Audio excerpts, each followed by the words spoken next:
Eagles, I'm Naris. Thank you for joining us today. Welcome to TeenEagle Connect, where you discover, connect, and achieve. So think of this as your clubhouse where you're invited to use the comment box to share your thoughts and answers. So let's make this awesome. So the goal of these sessions is to benefit students in their preparation for the TeenEagle competition event. We aim to guide students through the content of the film and a book. Additionally, we provide guidance on sample questions and share strategies on how to approach and answer them. So these are the 2024 resources for TeenEagle 1. We have the book Superpowered and the film Inside Out. So why have we chosen these resources? Well, it's not just for learning, it's a super fun, emotion-packed, language-boosting, mind-blowing adventure that you won't want to miss. So let the learning party begin. So in the last session, we dealt with chapter 1, 2, and 3. In today's session, we are going to focus on chapter 4, 5, and 6. And in chapter 4, it deals with the messenger, which is worry. So worry is when we feel scared or uneasy about things in the future. But why can worry be useful? Well, worry is like an alarm in our brain, helping us prepare for potential problems and to stay safe. It activates the 3 Fs: fight, flight, and freeze. When our brain senses danger, it makes our body ready to fight, and it makes our body ready to run away or to stay very alert, right? So we have fight, flight, and freeze. Chapter 4 deals with the character Wisty. She is our made-up friend who represents worry. So giving it a name, face, and personality makes it easier to talk to, right? So Wisty is a personification. So personification means treating something non-human like worry as if it is a person.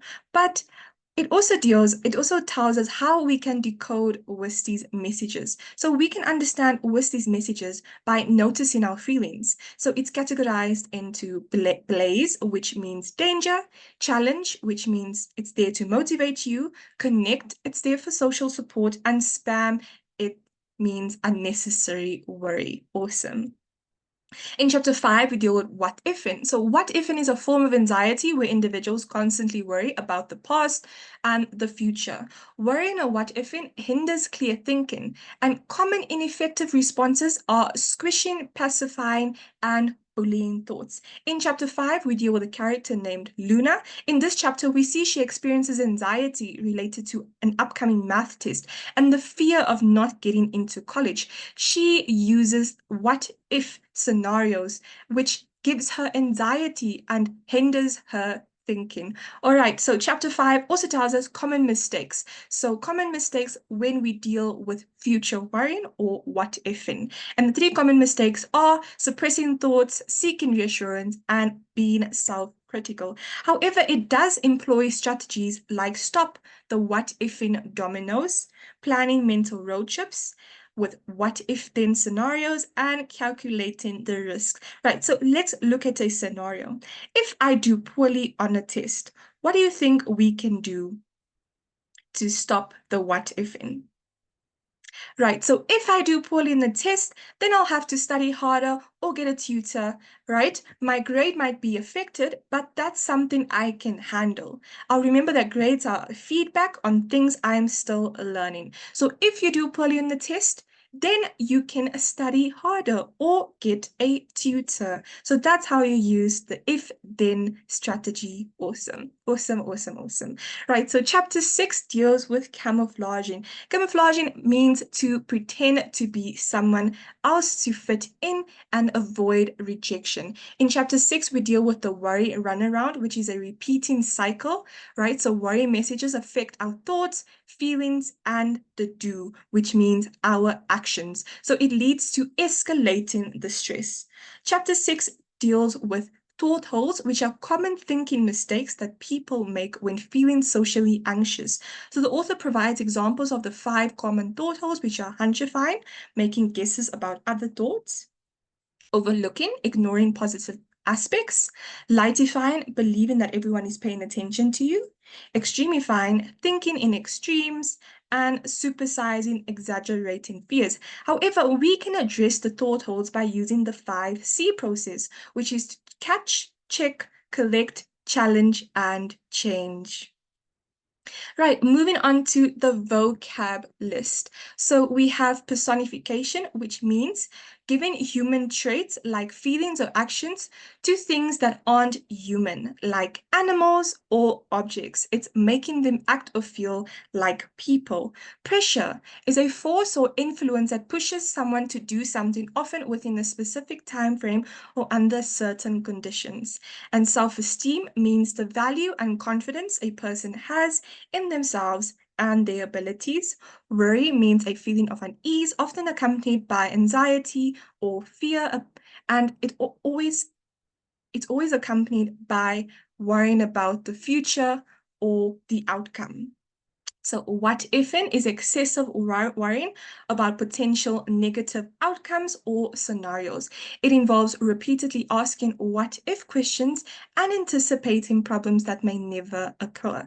And camouflaging means the act of concealing or disguising or hiding something to blend into the surroundings or avoid being noticed. So in the context of the chapter, it refers to hiding one's true self or imperfections. And to hide means to conceal or keep something out of sight due to fear, shame, or the desire to seem perfect. Awesome. So what I would like you guys to do, I would like you guys to pause the video and choose a word and then see if you can construct a sentence incorporating one of the words. And you can do so by sharing your sentences in the comment section.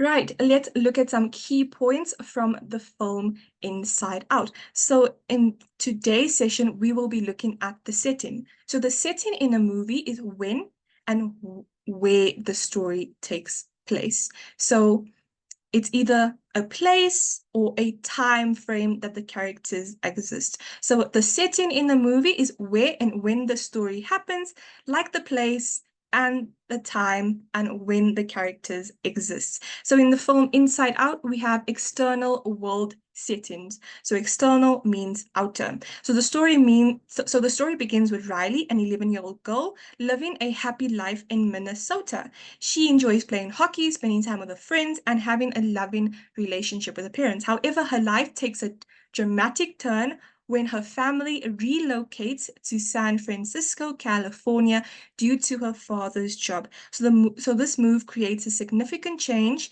in Riley's external world and sets the stage for the events to follow.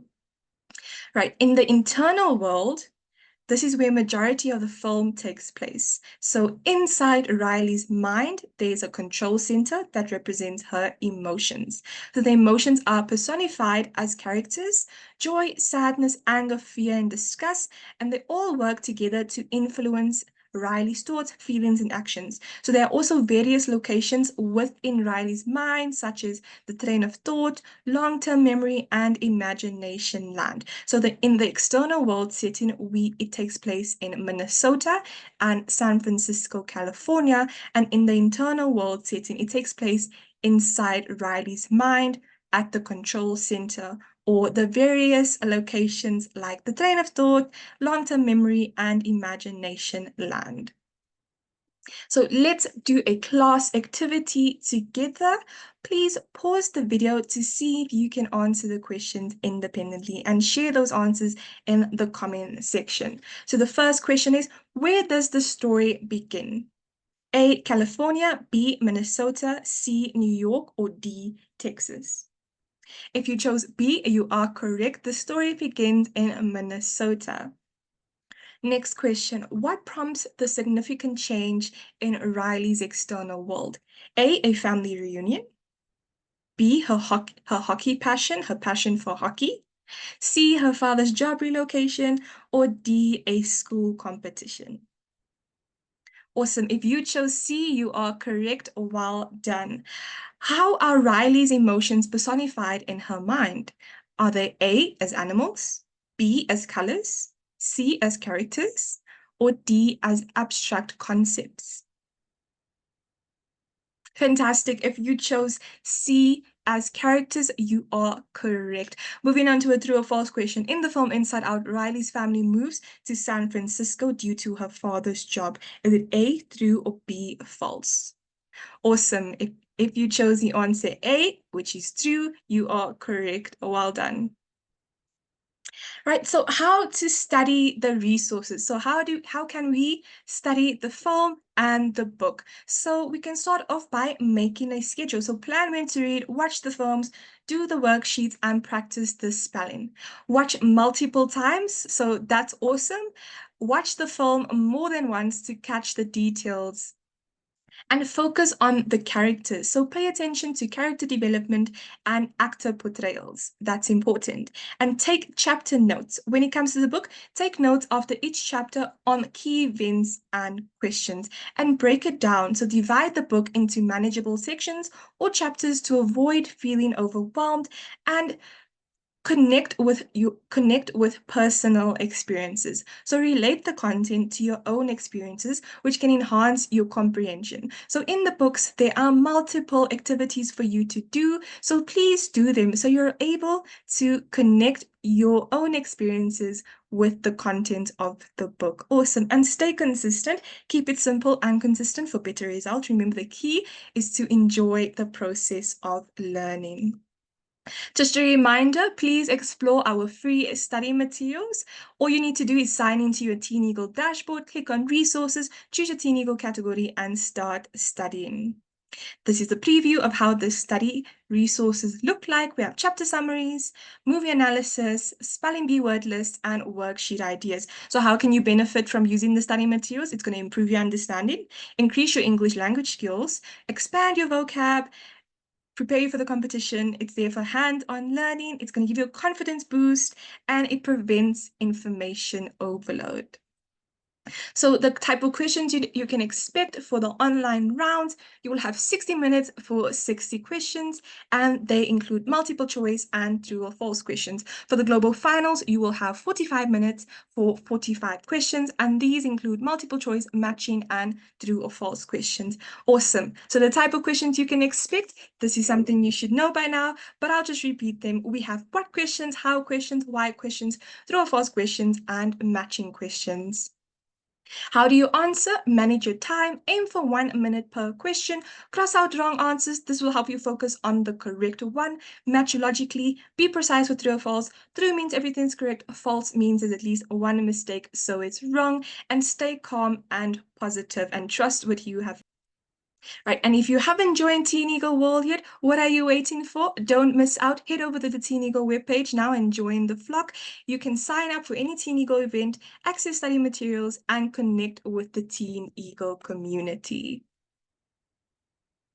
Please stay up to date and follow us on our social media channels. For any questions, don't hesitate to reach out to us. And that's a wrap on our TeenEagle Connect session. Thank you for tuning in, and I hope to see you next Thursday for TeenEagle Connect Club. Until then, stay awesome and happy learning.